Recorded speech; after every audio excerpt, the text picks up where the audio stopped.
And welcome back to Wofford College, the site of Carolina Panther training camp.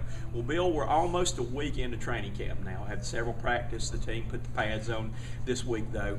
But this is one of your first trips out here. A lot of new faces out here this year. It is, and today being the first day, Coach, they can actually practice with the team. It's going to be kind of nice to see how they mesh together and really start the chemistry of a brand new season and a brand new regime here in Carolina. Let's talk a little bit about some of the off-season moves. Again, Jerry Richardson went out and spent a lot of money right now, but talk about some of the moves he made that you really liked. I think the one that goes unnoticed by most is the addition of defensive tackle Ron Edwards from Kansas City, a big run stuffer who you haven't really heard much about. He's kind of gotten overshadowed by the re-signings of Anderson and Thomas Davis and D'Angelo Williams, but I think it really improves a weakness at the defensive line, which is an area we were all concerned about. Omar Gaither, the linebacker from, I think Omar is the right one, out of Baltimore. I thought that was a great signing that probably hasn't been talked about. And they've made a lot of little moves. Lyndon Mari will solve the problem at kicker on kickoffs.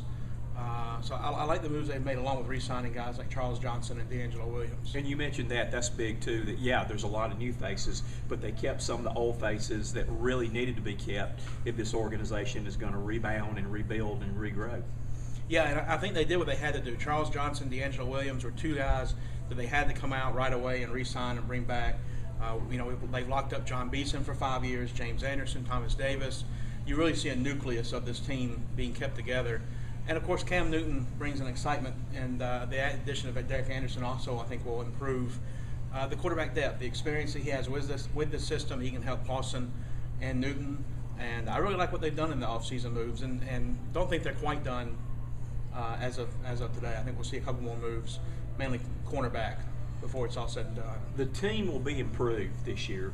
Record will improve some, but again, have got really a killer schedule this year that may not really show how much the team could improve as far as wins and losses due to the tough schedule. Yeah, you could see a team that only has 3 or 4 wins, and they'll be markedly improved than they were last year, which is kind of funny. People are going to look at win-loss record and say, this team's just as bad, but I think this is going to be a very much improved football team.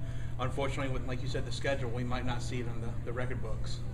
Again, the big topic right now, I guess the most watched position right now is the quarterback position. And it's kind of interesting at this point right now that, Cam's had some good days out there where he's looked really good, and he's had some days that he looks like a rookie out there. Jimmy Clausen the same way, and really hadn't had a chance to see our third quarterback because Tony Pike is injured at this point, cannot throw a ball for several weeks.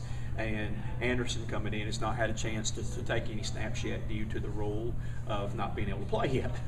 Yeah, and it's funny, if you look at Clausen and you look at Newton, I was out here Monday night, I've heard what y'all had to say about reports, and there's not much separation. And you'd like to think from the standpoint, if you're Jimmy Clausen, you'd have separation from a rookie who's just walking into the NFL, which makes me tend to believe that you're going to see Newton under center when we're all said and done come September and the regular season starts. And again, there's some things too. I think they've gotten a package, the running package for Cam, that he really explodes. And it was kind of fun the other night talking to Ron Rivera after practice.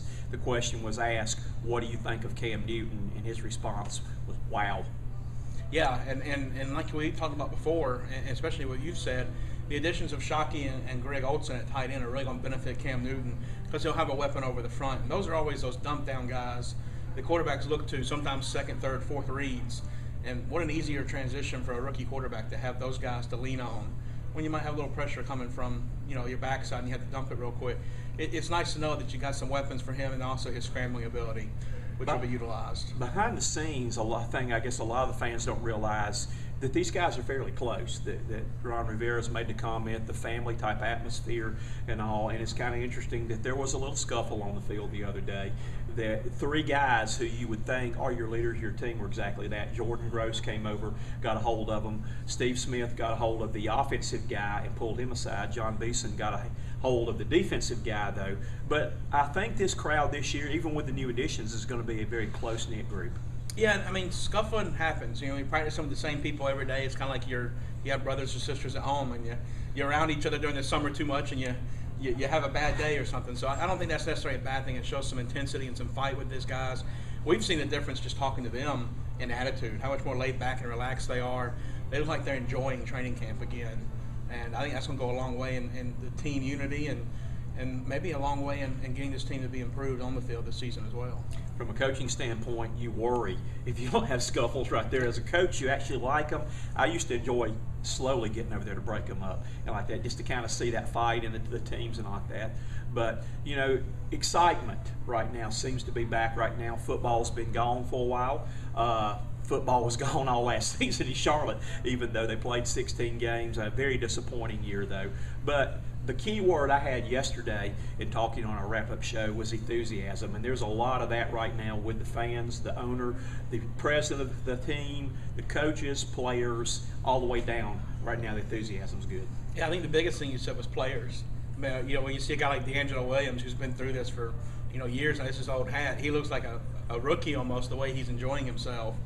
And so I think the enthusiasm of the players says a lot about the fact that they're buying into the system of the new coaches, and they like what they see offensively. I mean, come on. When was the last time you saw the offensive guys in Carolina get excited about an upcoming season? They look forward to this new and improved offense. Panthers will be practicing tonight here in Spartanburg. They'll be practicing Friday night in Spartanburg. Then they actually will go through a walkthrough on Saturday morning, and then we'll go to Bank of America Stadium for the annual Fan Fest, 4 o'clock Saturday afternoon. You need to come out and be a part. I'm the coach, Dick Cox. He's Bill Vogodsky. Come join the excitement of Carolina Panther football this year.